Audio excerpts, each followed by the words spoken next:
Bonjour et bienvenue à la politoscopie de Imhotep Kabasu Babou dans une perspective de Washington DC aux USA.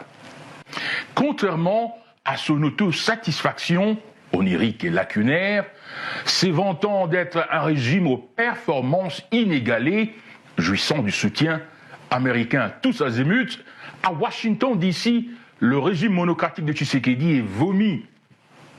On l'a découvert finalement comme étant une dispensation despotique dédoublée des kleptocraties. Au Congrès des États-Unis, on regrette d'avoir été désorienté par l'ambassadeur américain Hammer et son mentor Peter Pham, qui opéraient comme des marketeurs politiques du régime dictatorial de M. Tshisekedi.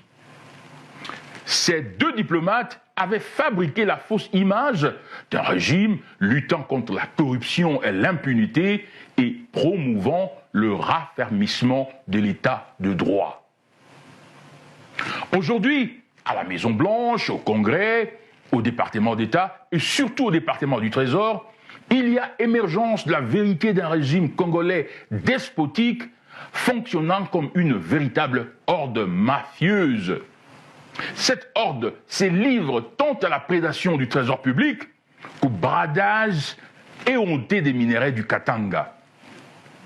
L'affaire sulfureuse du marchandage mafieux des minerais contre le pot de vin par M. Vidi Chimanga au nom du président Tshisekedi, en vue du financement de la campagne électorale présidentielle, a ouvert une véritable boîte de Pandore à Washington.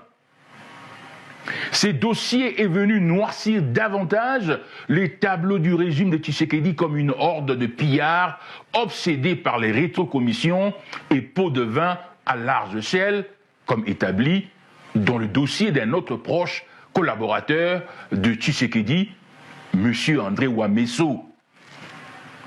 Il s'y ajoute aussi la brumeuse mise en vente des concessions de pétrole sans aucune quantification par des experts jouissant d'une crédibilité internationale, ainsi que les dossiers opaques des commissions relatives au projet du barrage Grand Inga.